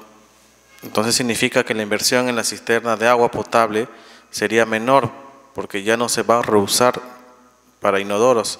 Ya las conexiones en los inodoros no son tuberías de agua potable, son tuberías de agua tratada. Hay edificios, por ejemplo en Escape de Surco, la BMW, ellos tienen dos conexiones. Tienen una conexión de agua potable para sus inodoros y tienen otra conexión de agua tratada. Y en el caso de que usen agua tratada, cierran la de agua potable y abastecen a sus inodoros. Pero hay otros que solamente tienen la conexión de agua tratada. ¿Y qué sucede? ¿Qué pasa si falta agua tratada? La cisterna principal de agua tratada tiene una conexión de agua potable para llenarse en el caso que falte agua tratada. Entonces ya solamente habría una conexión única para los inodoros, urinarios y regadío. Hay otros proyectos donde solamente quieren tratar el agua negra para regar y el agua gris para inodoros. En Minca nosotros tratamos todos sus desagües en un baño público y lo reusamos en sus inodoros. Más o menos en 3 recirculaciones puede el desagüe tratarse. No hay problemas de olores, está a 15 metros del Kentucky. Está enterrado, no huele. Y lo bueno es que funciona. Porque a veces hay tantas plantas que uno hace y no funciona. Muchos de nuestros trabajos ha sido poner en funcionamiento plantas que ya existen. hay hoteles donde tienen problemas de olor en el agua, entonces nosotros llegamos y la infraestructura que vemos simplemente la adaptamos a mejoras.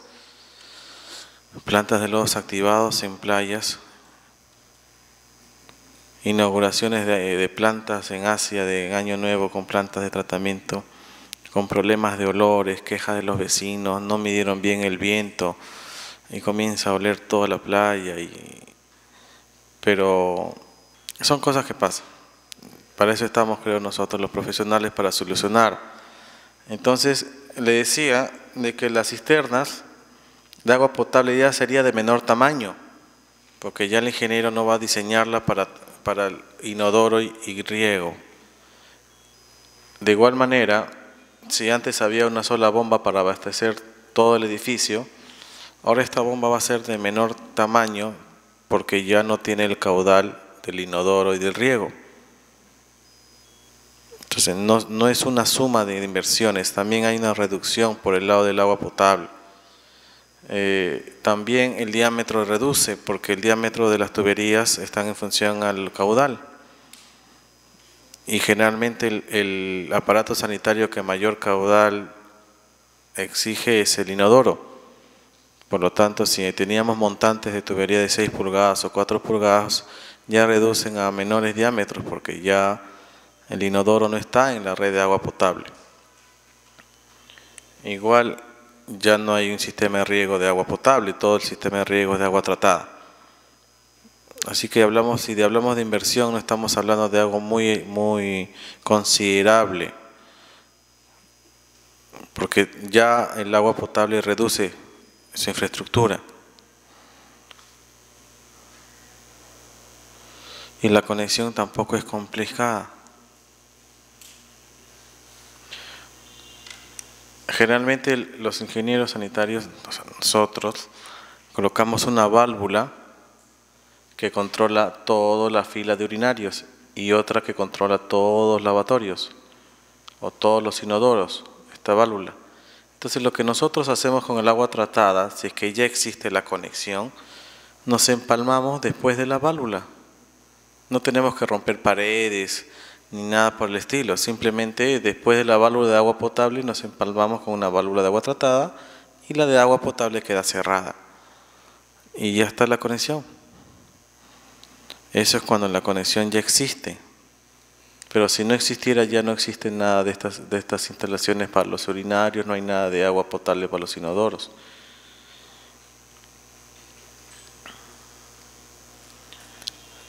Hay un videíto que quiero mostrarles para que vayamos viendo cómo el desagüe se aclara en corto tiempo.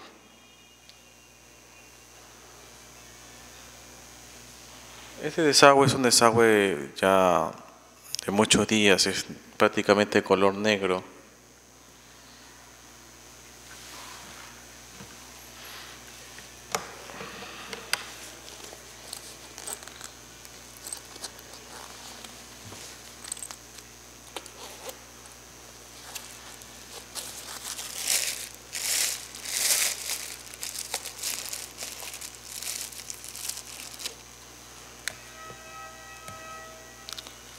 Esa mesa me la pueden prestar.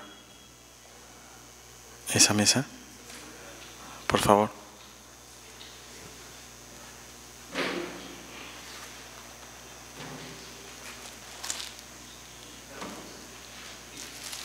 Aquí para no tapar el... Sí, gracias, gracias.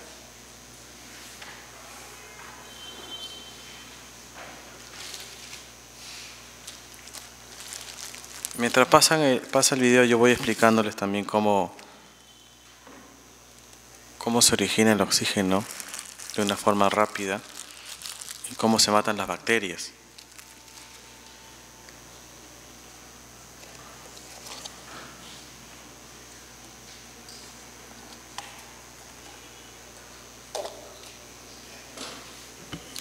Nosotros tenemos dos productos para el tratamiento de desagües.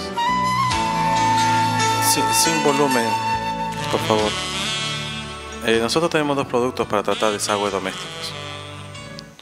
Estos productos por sí solos no trabajan, necesitan unirse.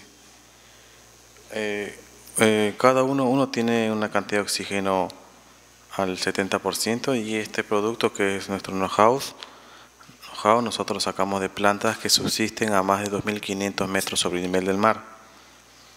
Tiene la particularidad de captar oxígeno. Y al combinarse un producto con el otro, rompe la cadena química y usted va a ver cómo el oxígeno comienza a salir. Se presenta como espuma en la intemperie. Yo voy a preparar varios vasitos, si pueden pasarlo para que ustedes puedan tocar.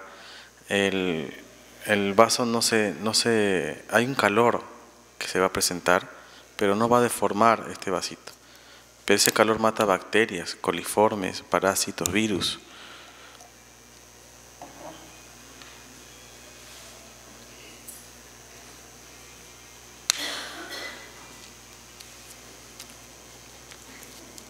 La reacción es inmediata.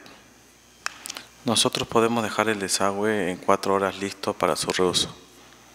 Es por eso que las plantas de tratamiento son pequeñas, porque es rápido la eficiencia es rápida. Hay otras que demoran más tiempo y usan más máquinas. Nosotros no necesitamos máquinas para airear.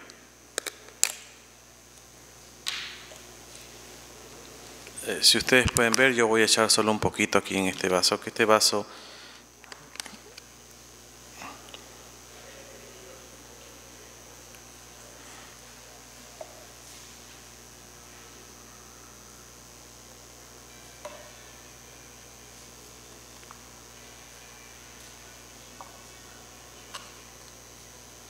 y de ahí le voy a echar el otro.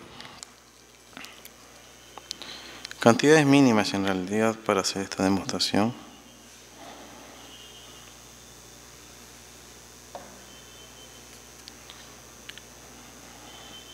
Usted va a ver cómo se forma una espuma blanca. Este es el oxígeno. Y cómo comienza a subir.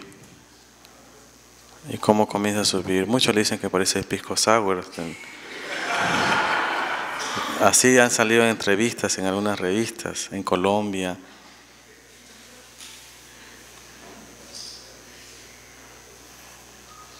Si pueden pasar, esto está caliente, pero no deforma. Y esto es importante que sepan que no deforma porque no va a deteriorar las tuberías. Con este calor se matan todo tipo de bacterias, parásitos, virus, pero no deforma. Es una reacción calorífica. Es como una anguila eléctrica en el agua. Usted la toca y siente calor o energía, pero no hace que el agua se caliente.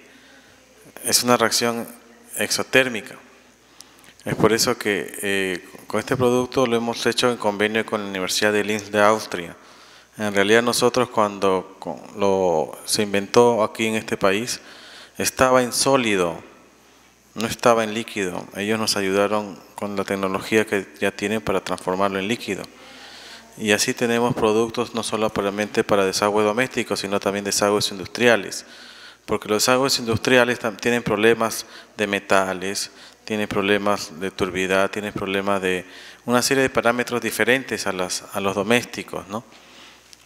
Bueno, vamos, si me puede subir por favor Esta es la ley que SEDAPAL ahorita ya la está empleando. Si puede subir por favor. Hay dos anexos que ellos, más arriba por favor, ellos son los valores máximos admisibles de las descargas de aguas residuales a la red pública. Ellos dicen, y con toda razón, miren, ¿sabes qué?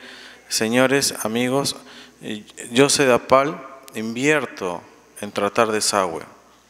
Si tú me das desagüe más contaminado de lo que dice aquí, me estás haciendo invertir más y te voy a cobrar, porque yo no estoy en capacidad de invertir más de lo que de lo que generalmente deberían hacer por los desagües típicos domésticos. Entonces está obligando a que todos los usuarios cumplamos con este parámetro de valores admisibles de estos valores, y más abajo en el anexo 1 por favor. Por ejemplo, no podemos excedernos de 500 miligramos por litro de DBO, porque si nos excedemos estamos sujetos a que SEDAPAL nos envíe una carta y nos diga, bueno señores, ustedes tienen que regularizar porque usted está excediendo estos valores, si no, suspensión del servicio de alcantarillado. Se está facultada para poner cobros y tarifas ya aprobadas, ¿sí?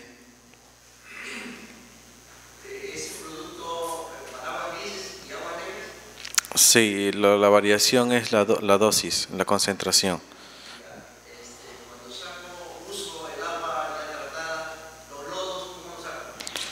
Ya, mire, nosotros, como usted se habrá percatado, hay una reacción, como dijo la arquitecta, que quema, ¿no? Ya, los lodos están calcinados. Nuestros lodos no son lodos contaminados, son lodos calcinados, sirven como nutriente para el riego. Cuando nosotros regamos en el bosque con el agua tratada, en el bosque no tienen una planta de tratamiento, ellos tienen tanques sépticos. Y nosotros en sus tanques sépticos, en las noches, echamos producto, lo tratamos y nos ponemos a regar todos sus jardines y están bien verdecitos.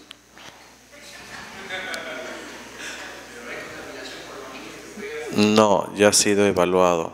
Evalúan el agua tratada, evalúan el lodo, porque hemos pasado, siempre hay un tercero que la empresa, el cliente pone para que nos evalúe si tenemos permisos, cómo sale el agua tratada, porque es algo que están en su derecho de que comprobar si funciona o no funciona, porque no van a invertir en algo que no se invierte en varias empresas, se evalúa.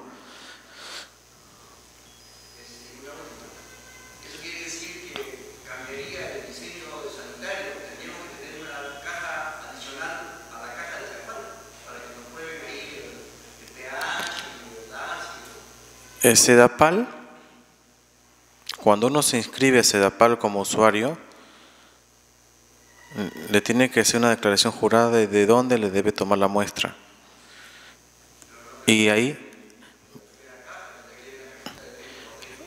generalmente ellos, cuando hacen sus visitas inopinadas, ellos están afuera de tu caja de registro, ahí abren y ahí te sacan la muestra. Por lo tanto, ahí se combinan todos los desagües. Si usted tiene su trampa de grasa y aparte tiene su desagüe doméstico, igual todo se junta al final. Ellos quieren que ahí cumpla usted con los valores máximos admisibles. Entonces, hay muchas cosas que se ven. Hay muchos que decimos, ¿no? Pero ¿por qué está mal? Si yo ayer limpié mi trampa de grasa, estamos hablando de restaurantes. Yo ayer la limpié y al día siguiente vino SEDAPAL y salí mal. O a los 2 días. A veces las trampas de grasa, no sé si usted ha llegado a ver, la diseñan o es un diseño subdimensionado, es muy pequeña. No. La trampa de grasa no es una máquina, es una infraestructura que te retiene la grasa, pero a veces, ¿qué pasa? El cliente a veces lo diseñó hace 10 años cuando era pequeño, ahora ha crecido y no aumentó su trampa de grasa, y esa trampa de grasa no llega ni a los 2-3 días y ya la grasa no la retiene. O tal vez, como pasa en otros lados, la diseñan bien. Por ejemplo, estuvimos en Lurín con un cliente que le hicimos la obra de la trampa de grasa, pero teníamos que colocar las tuberías colgadas para que, como parte de la obra, a la semana nos reclaman de que la tubería estaba curviada y que teníamos que repararlo porque tiene una semana y la garantía, y cómo vas a poner una tubería que en una semana tiene la forma así, que se había curviado. Entonces la respuesta fue sencilla, porque el concesionario, el agua caliente que le queda, todo lo botan al desagüe, y la tubería y el agua caliente, si ustedes pueden ver, hay temperatura. No, lo bajaste. Temperatura, menos de 35 y el agua caliente tú lo tiran al desagüe y le deformó la tubería. En este caso se ve porque estaba colgada, se demostró. Y no solo te deforma la tubería, sino que si la trampa de grasa ha estado trabajando bien, reteniendo la grasa día a día, y un día le echas agua caliente, el agua caliente hace que toda esa grasa se disuelva, todo lo que estaba flotando se disuelve y se comienza a salirse, se comienza a disolver y ya no flota, ya comienza a irse, como comienza a formar parte del agua, del líquido de la trampa, y toda la grasa se sale, todo lo que capturó la trampa se sale. Porque también si entra agua caliente tienes problemas de DBO, porque el agua caliente obviamente pues te disminuye el oxígeno. Otras personas, y lo vamos a ver en la siguiente diapositiva de operación y mantenimiento, van a ver ustedes los problemas que hay por contemplar algunas cosas que no se deben de hacer y ocasionan problemas, inversión en el cliente al final. Mucho gastan en limpieza, demasiado, porque hay cosas que... Y después dicen, ya no puedo hacer nada, porque como yo la otra vez estuve en McDonald's y me dijo, estamos viendo para limpiarle las trampas de grasa de todos los locales de Lima, ¿no? Ellos tienen 24 locales. Nos reunimos en su local de Benavides, del Arco, y me mostraron su trampa de grasa. Hicimos la demostración y me dijo, una consulta. Yo sé que cuando nos vayamos, acá hay jóvenes, ¿no? Ellos agarran, abren la tapa y echan todo ahí. ¿No se puede poner un candado? Y ese para mí es novedad, porque poner candados, ¿no?, en trampas de grasa, ya estamos hablando de personas pues que no tienen el mínimo interés en trabajar bien. Pero a eso se llega. Esas son cosas que suceden.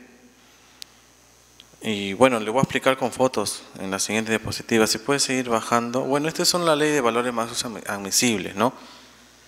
Hay suspensión, hay sanciones, son formulaciones que ellos tienen, y la SUNAF también. La SUNAF es el ente que rige a CEDAPAL. Cuando con CEDAPAL tenemos alguna diferencia, si no nos ponemos de acuerdo, vamos a la siguiente instancia, que es la SUNAF. Si puede colocar las siguientes diapositivas, vamos a hablar de operación y mantenimiento.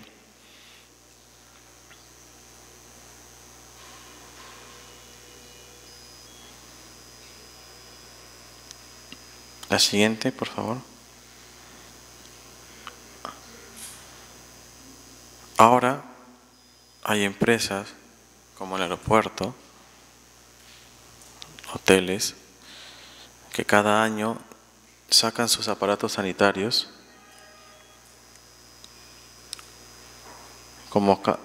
y los aparatos los limpian por dentro y sus redes. Y es anual. Ya lo hacen ya programado. Limpian toda su infraestructura sanitaria, todas tus tuberías. Este es un registro. Ve usted esto de aquí, es lo que ustedes vieron en el vasito, ¿no? Se echan los productos, se limpian los urinarios por dentro, porque se forman caliche, porque una serie de razones. Ya ellos, en base a su experiencia, los atoros que han tenido, y ellos ya han establecido hacer limpiezas anuales y otros semestrales.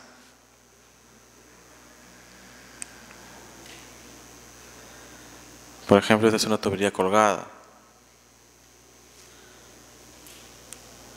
Esta es una tubería proveniente de una cocina. Esta es la cantidad de grasa que, bueno, a veces las pendientes no le dan una pendiente mínima y no discurre. O a veces botan también bolsas, botan verduras y se quedan en las tuberías y se reducen sus diámetros. Y esto ellas después de limpiar. Pero son problemas que pasan muchos clientes. Y más es porque no se le capacita a los que tienen en la concesión de la preparación de alimentos. Ahí está el problema. Una vez yo le decía a un ingeniero, mire ingeniero, hay que capacitar a los que usan los baños. Hay que decirle que no boten el papel higiénico. Porque este es una cliente que está en Lurín, ahí no hay red pública, todo se trata, el 100% de desagüe se trata. Que no boten papel higiénico, que no boten bolsa. Llega el papel higiénico, cuando llega, se almacena el papel higiénico, por su peso, sedimenta, y de abajo comienza a podrirse, y comienza a generar problemas de DBO, de olores, de oxígeno disuelto. No boten papel higiénico. A los que cocinan, limpien. Y era un ingeniero de seguridad, medio ambiente, y me dijo, ¿sabes qué? Lo que tú me pides, ¿sabes qué eficiencia tiene lo que tú me estás pidiendo? Digo, debe ser una eficiencia del 90%. No, es cero. ¿Cero? Sí, me dice. Porque yo, me dice él, ¿no? Gente que trabaja en altura, con andamios, que está en riesgo su vida, le decimos, ponte el arnés, ponte esto, ponte el otro, y ni se ponen. Mucho menos te van a hacer caso en el papel higiénico. Ese es el problema de él. Lo que él vivía, ¿no? Lo que él vive día a día. No confían en las capacitaciones, pero es lo que tenemos que hacer, es estar detrás de ellos, detrás de los que operan estos sistemas. El papel higiénico se bota en un tachito, las bolsitas. Hemos visto muchas cosas que no podemos ni siquiera ahorita decirlas. Lo que le estoy diciendo es lo típico que encontramos. Canaletas, panaderías, el que prepara el pan, el queque, el panetón, turrón, la miga, la masita que le queda sobrante a la canaleta. Eso se queda en la tubería, se obstruye o va a la trampa, eso genera una contaminación. Después tenemos problemas de atoros que me sacan muestras porque sale mal. Barren, los que barren, toda la tierra lo echan a la canaleta. Le echan un montón de agua, baldean y toda la canaleta, agua con arena. Y el agua con arena se va a la trampa.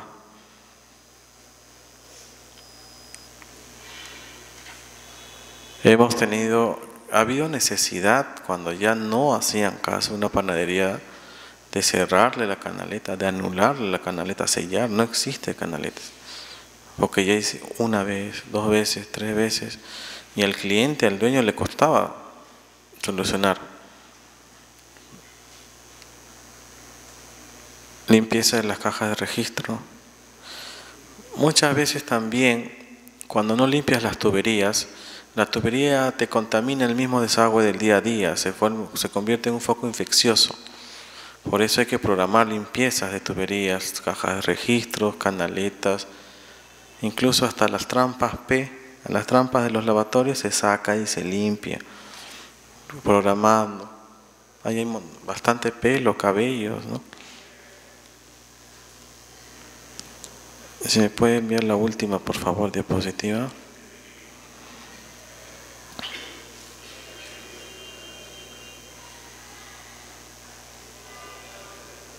El desagüe se puede tratar todo, junto, por separado. Se puede usar. Este es el caso de Minca. Este es el Kentucky. Y la planta está acá.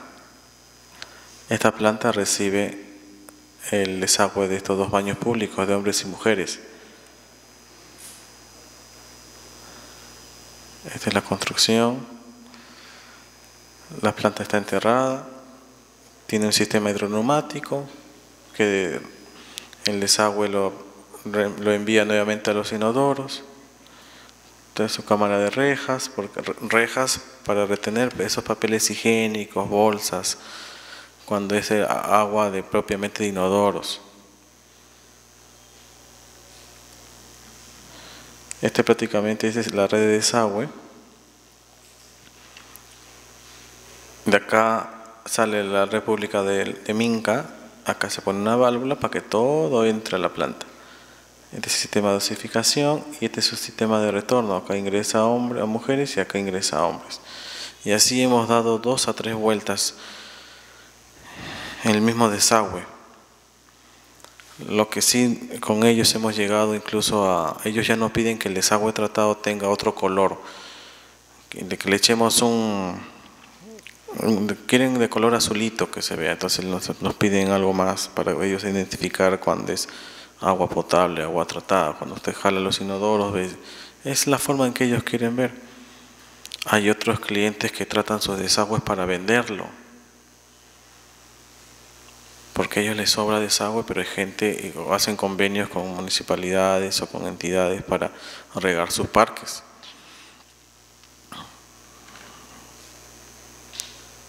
Como le comentaba, esta es la conexión típica de agua tratada. Ese es el baño de Minca, prácticamente, ¿no? Ya existía sus tuberías, lo único que hemos hecho es picar acá y empalmarnos acá, ya tiene agua tratada los urinarios. Igual con los inodoros de hombres y de mujeres. Real Club de Lima. Ellos tienen por Bujama una sede, tienen bungalows. Ahí en el desagüe no hay república, pero tienen bastante jardines. Entonces todos sus bungalows tienen una red de alcantarillado, evacúan la planta de tratamiento que está a un costado. Ahí el problema es la napa freática. Ahí en las playas a 1,20 m ya hay agua. Bueno, esto se construyó sobre la napa freática, dentro de la napa, y se terminó así, enterrado. No se ve nada, solamente se ven las tapas de ingreso y la caseta. Y de ahí se riega toda la playa. No se notan. Bueno, hay unos donde sí tienen que notarse como en campamentos, ¿no? Ellos quieren que se traten tanques de rotoplas, porque el rotoplas, después que me vaya de la obra, me la llevo a otra obra, ¿no? Me sale rápido, ¿no? Lo que invertí no lo pierdo porque me lo voy a llevar a otras playas. Su planta de tratamiento está acá, de todo el condominio de las 124 casas. Está cerca de los estacionamientos. Solamente nos dan 2 estacionamientos, pierden 2 estacionamientos y ahí está enterrado. Solamente se puede ver la ventilación y el ingreso. Prácticamente este es el cerco de la playa. Está la planta de tratamiento con su caseta de máquina. Esta es la arena, no se ve, no se notan. En el Titicaca también hemos propuesto, había un problema con sus desagües. La contaminación que se origina por los desagües que hay en las pequeñitas islas y su par de cisternas, se le capacitaba para que ellos echen acá su producto y ya no contaminen tanto el lago, ¿no? Eso fue un tema que se hizo con el Ministerio de Turismo. Y bueno, este es de la BMB por haber obtenido su premio y haber hecho sus proyectos tratando el desagüe, ¿no?